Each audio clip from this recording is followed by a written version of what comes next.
Hey everyone, notice anything different? The walls are in. So the wood we used is 3/4 inch pine tongue and groove planks, but we planed them down. We took about an 1/8 inch off of each side, so they're really a 1/2 inch. And that not only saved us a little bit of weight, it made them a little more flexible and easy to work with. After that, I gave them a first coat of paint, and then we attached them using number 8 1-inch wood screws. And I went through and filled all the holes after and put on some more paint. In these areas here, where the van takes a curve, we beveled out the back here so it could move, so it could come a little further rather than stop where that curve starts. We had to do it on both sides, and on this side we had to router out the back of this one a little bit just so there was room for this wire loom. We also made these plates so that it'd be easy to get into this area here. If we ever need to replace, say, this meter or USB or anything like that, all we have to do is just put on a different plate. There's a larger opening back here and it'll be easier to work with. We did the same thing back there.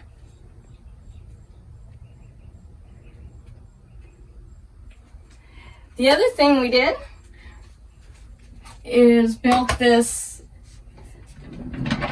little unit here on castors, and this will actually serve to be able to act as a stool if I want to sit on it, and it's going to hold, let me show you, it's going to hold my bathroom stuff in here, and there's going to be some more dividers in this area here. I'm waiting for, I purchased one of those little collapsible toilets that will fit in here, and then there'll be some storage underneath it. When it's removed to use, there's going to be some storage underneath it for other toiletries and such. And then in here is where my stoves, I have 2 single burner butane stoves that will store in here, and then there's room here if I want to put like some cutting boards, and then the hose for the propane attachment if I want to use the propane can go there. And when it's not being used as a seat, it comes right over here, and I'm going to have it so that it locks into place. There's going to be a latch down there, and they're on order, so when they arrive we'll get them attached, and there'll be another latch over here, and then it'll be a step up into the loft.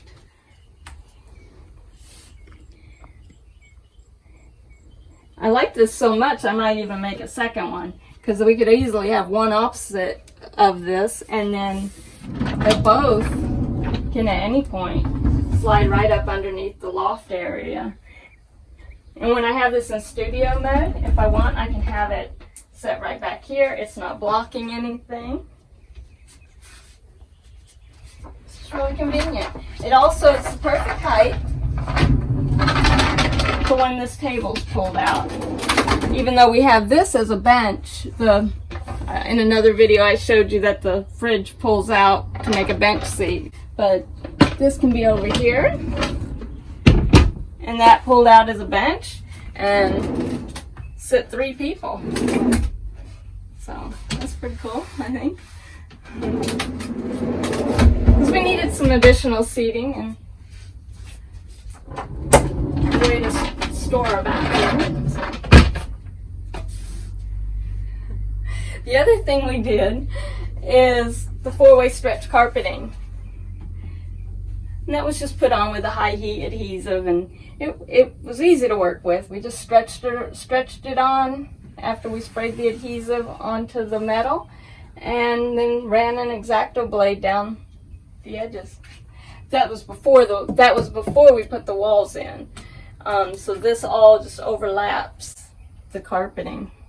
We did it along the back as well. Now that area up there by the roof, let me show you.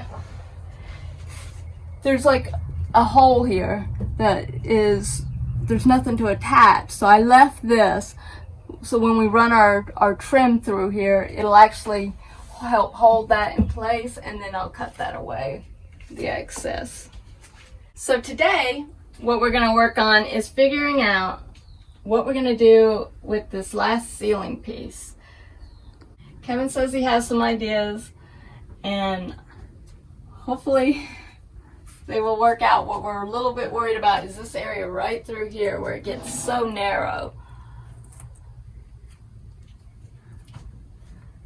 So hopefully by the end of the day, you'll know if we figured it out.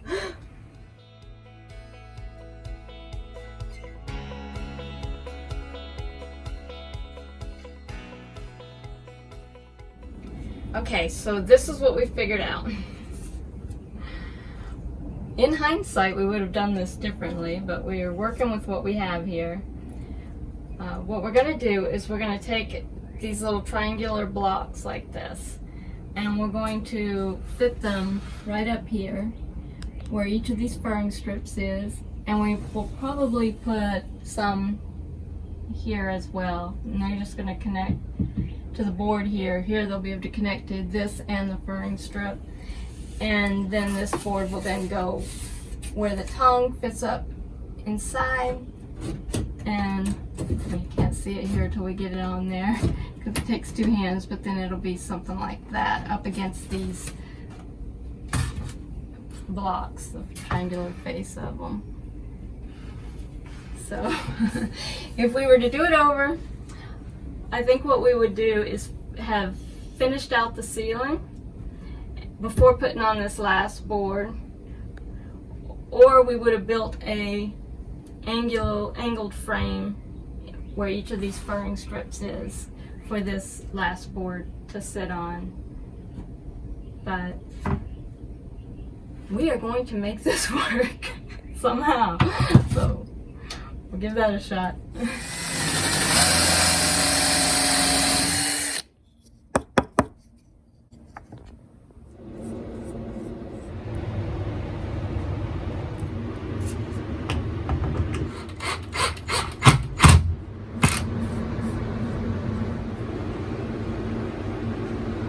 So we have the first board in, but as you can see, when we get over to this board, which we're working on next, this narrows drastically and curves down like this. So we haven't quite figured out how we're doing this yet.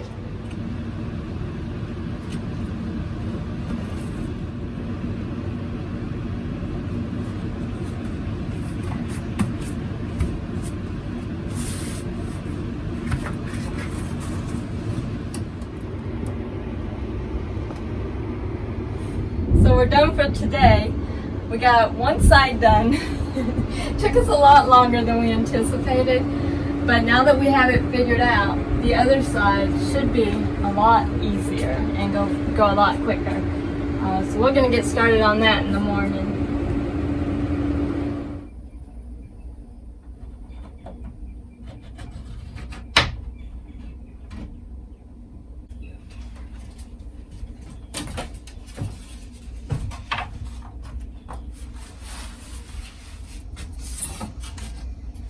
Straight up.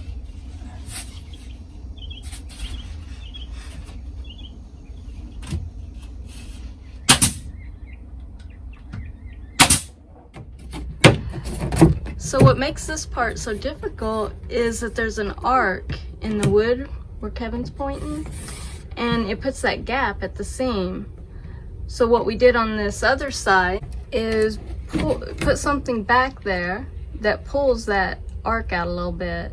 So what Kevin's doing is he's cutting an L-shaped piece of wood that will attach to the top of the top ceiling plank, and then essentially pull down that ceiling board. So what do you guys think? We finally got it all worked out along the ceiling here.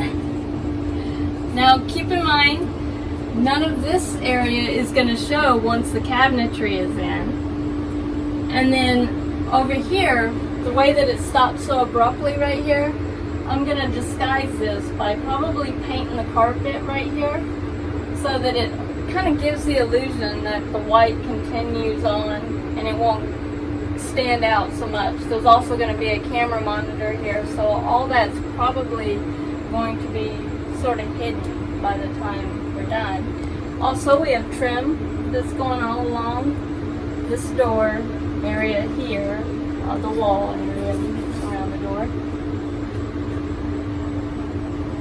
But all in all, I'm pretty satisfied. There's some little things that I want to maybe put some more work into, but I like it. Anyway, next, our biggest project is going to be the upper cabinetry. We're going to build it very similar to how we built the lower cabinetry, and it may be the next video, I'm not sure yet. And we also want to do this surround that goes around the counter here. So this month I've gotten a lot of subscribers, and I want to thank you guys. I don't know why I got so many all of a sudden, but I'm really happy, and I want you guys to know that the videos are going to start coming more often in the future, especially once I get on the road and am using the van. So, thank you. And other exciting news is I was interviewed in an article that's out right now in the June edition of Natural Awakenings magazine on van life. I'll put a link to that article in the description. I was one of several people interviewed, and I think it's a good article. So thank you again for watching and subscribing.